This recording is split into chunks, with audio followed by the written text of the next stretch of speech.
ان فلسطینیوں کے لیے تو اللہ تعالیٰ کافی ہے اور وہی ان کا مددگار ہے، لیکن اس آزمائش میں ہم اللہ کو کیا جواب دیں گے؟ السلام علیکم ورحمۃ اللہ وبرکاتہ۔ ہم تمام مسلمان جو اس وقت فلسطین کے علاوہ دنیا میں موجود ہیں، کہیں نہ کہیں مسجد اقصیٰ کو بچانے میں ناکام ہیں، اور مسجد اقصیٰ کی خاطر اپنی جانوں کو قربان کرنے والے فلسطینیوں کی مدد میں اور سپورٹ میں ناکام ہیں۔ یہ دشمن، ظالم اور سرکش قوم اسرائیل جو تمام مسلم ملکوں کے سامنے ایک چھوٹے تنکے جتنا ہے، اس کو کنٹرول کرنے میں ہم ناکام ہیں، اور ہم کہتے ہیں کہ اللہ کی مدد کہاں ہے؟ جب ہم مسلمانوں کی ایمان کی جڑیں ہی کھوکھلی ہیں تو اللہ کی مدد کیسے آئے گی؟ آج اللہ تعالیٰ فلسطینیوں کو جان و مال کی آزمائش میں ڈال کر ہم تمام مسلمانوں سے اپنی ایمان کا امتحان لے رہا ہے۔ ان فلسطینیوں کے لیے تو اللہ تعالیٰ کافی ہے اور وہی ان کا مددگار ہے، لیکن اس آزمائش میں ہم اللہ کو کیا جواب دیں گے؟ ہم مسلمانوں کو سب سے پہلے اپنی ایمان کی جڑوں کو مضبوط کرنا ہے۔ ہم لوگ مانتے ہیں کہ کائنات کا خالق صرف اور صرف اللہ ہے، لیکن ہم سمجھتے ہیں کہ کچھ اللہ کے ہاں بہت پسندیدہ ہیں، ان کے محبوب ہیں، اس کے اولیاء ہیں، یہ شفاعت کریں گے تو ہمارا بیڑا پار ہو جائے گا۔ ہم میں سے ہر ایک مسلمان کو اگر کامیاب ہونا ہے تو توحید کی زندگی جینا ہوگا۔ اس پورے کائنات میں مرضی صرف ایک اللہ کی چلتی ہے۔ اگر کسی کی مرضی اس کی مرضی کے ساتھ مل جائے تو ٹھیک ہے، ورنہ جو چاہتا ہے اللہ تعالیٰ وہی ہوتا ہے۔ اگر ہم سمجھتے ہیں کہ ہمارا بیڑا پار ہونا اور کامیاب ہونا اولیاء کے ہاتھ میں ہے تو نبی صلی اللہ علیہ وسلم کی یہ حدیث سنتے ہیں۔ رسول اللہ صلی اللہ علیہ وسلم امت کو اس درجے توحید کی باریکیوں تک پہنچا کر گئے ہیں کہ ایسے تصورات کی بالکل جڑ کٹ جاتی ہے۔ یہ ایک صحابی رضی اللہ عنہ آپ صلی اللہ علیہ وسلم کے سامنے ایسے ہی کہہ دیا کہ جو اللہ تعالیٰ چاہے اور جو آپ صلی اللہ علیہ وسلم چاہیں۔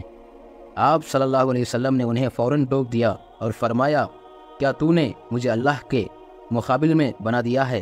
بلکہ وہی ہوگا جو تنہا تنہا اللہ چاہتا ہے۔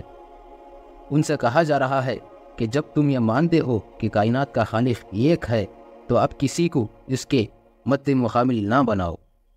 سورہ بقرہ میں اللہ تعالیٰ فرماتے ہیں، جب تم بھی مانتے ہو کہ اس کائنات کا خالق اللہ کے سوا کوئی نہیں تو پھر اس کے شریک کیوں ٹھہراتے ہو؟ رسول اللہ صلی اللہ علیہ وسلم سے دریافت کیا، اللہ کے نزدیک سب سے بڑا گناہ کون سا ہے؟ آپ صلی اللہ علیہ وسلم نے فرمایا، یہ کہ تو اس کا کوئی مد مقابل ٹھہرائے، حالانکہ اس نے تجھے پیدا کیا ہے۔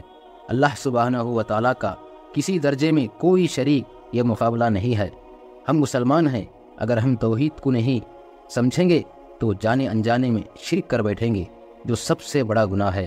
نبی صلی اللہ علیہ وسلم پر کروڑوں درود اور ہماری جانیں تک قربان، لیکن اللہ تو ہمارا رب ہے، ہم اس کے ساتھ نبی کو بھی شریک نہیں کر سکتے، جو ہم اکثر جوش میں آ کر دیتے ہیں۔ اللہ تعالیٰ محمد صلی اللہ علیہ وسلم سے فرماتے ہیں، اے نبی، یقیناً آپ جسے چاہیں اسے ہدایت نہیں دے سکتے، بلکہ اللہ جسے چاہتا ہے ہدایت دیتا ہے۔ اگر ہدایت کا معاملہ رسول اللہ صلی اللہ علیہ وسلم کے ہاتھ میں ہوتا تو ابو طالب دنیا سے ایمان لائے بغیر رخصت نہ ہوتے۔ محمد صلی اللہ علیہ وسلم اپنی وفات کے آخری لمحوں میں یہ بات بڑی شدت سے فرمائی کہ میری وفات کے بعد میری عبادت نہ کرنا، میری خبر پر ہاتھ اٹھا کر مجھ سے نہ مانگنا، مجھ پر درود ضرور بھیجنا، لیکن مانگنا صرف اللہ سے ہے۔ اور جب محمد صلی اللہ علیہ وسلم کی وفات ہوئی تو اس وقت نور کا سورج جو اللہ نے دنیا میں بھیجا تھا وہ غروب ہو چکا تھا، تو پورے مدینے والے مایوسی کی حالت میں تھے۔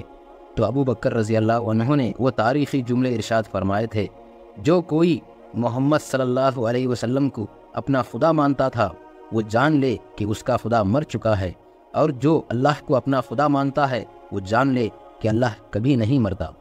اگر محمد صلی اللہ علیہ وسلم کے اس دنیا میں آنے کا مقصد ایک جملے میں سننا ہے تو وہ آیت ہے، اللہ کو خدا، رب اور حاجت روا، ہر مشکل ہر خوشی اسی کے ہاتھ میں ہے اور کسی اور کے ہاتھ میں نہیں، نہ ہی نبیوں کے، جیسا کہ یہودی اور کرسچنز نبیوں کو خدا کا درجہ دے چکے تھے۔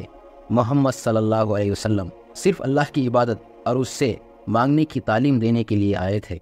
ہم مسلمان ہیں، اگر ہم توحید اور شرک کا فرق نہ سمجھتے ہوئے شرک کرتے رہیں گے تو ہم صرف نام کے مسلمان رہ جائیں گے اور ہماری جڑیں کھوکھلی رہ جائیں گی تو اللہ کی مدد کہاں سے آئے گی اور آخرت میں ہمارا کیا بنے گا؟ السلام علیکم ورحمۃ اللہ وبرکاتہ۔